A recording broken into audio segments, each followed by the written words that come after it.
شروع اللہ کا نام لے کر جو بڑا مہربان نہایت رحم والا ہے۔ میں روز قیامت کی قسم کھاتا ہوں اور نفس لوامہ کی قسم کھاتا ہوں کہ سب لوگ اٹھا کر کھڑے کیے جائیں گے۔ کیا انسان یہ خیال کرتا ہے کہ ہم اس کی بکھری ہوئی ہڈیاں اکٹھی نہیں کریں گے؟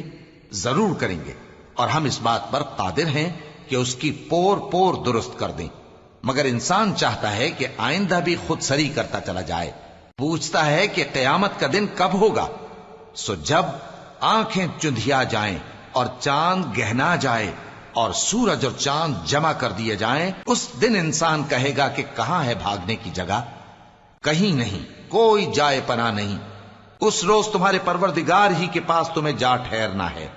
اس دن انسان کو جو عمل اس نے آگے بھیجے اور جو پیچھے چھوڑے ہوں گے سب بتا دیے جائیں گے۔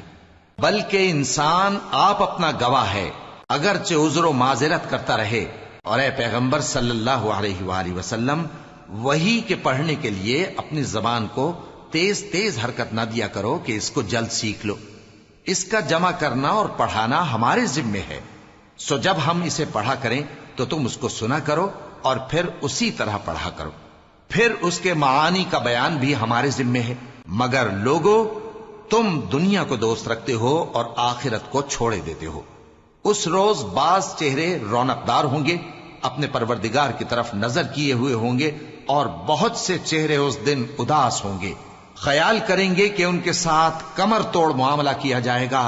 ہاں، جب جان گلے تک پہنچ جائے اور لوگ کہنے لگیں اس وقت کون جھاڑ پھونک کرنے والا ہے، اور اس جاں بلب نے سمجھا کہ اب جدائی کا وقت ہے اور پنڈلی سے پنڈلی لپٹ جائے، اس دن تجھ کو اپنے پروردگار کی طرف کھینچے چلے چلنا ہے۔ پھر ایسے مغرور نے نہ تو پیغمبر صلی اللہ علیہ وآلہ وسلم کو سچا جانا اور نہ نماز پڑھی، لیکن جھٹلایا اور منہ پھیر لیا، پھر اپنے گھر والوں کے پاس اکڑتا ہوا چل دیا۔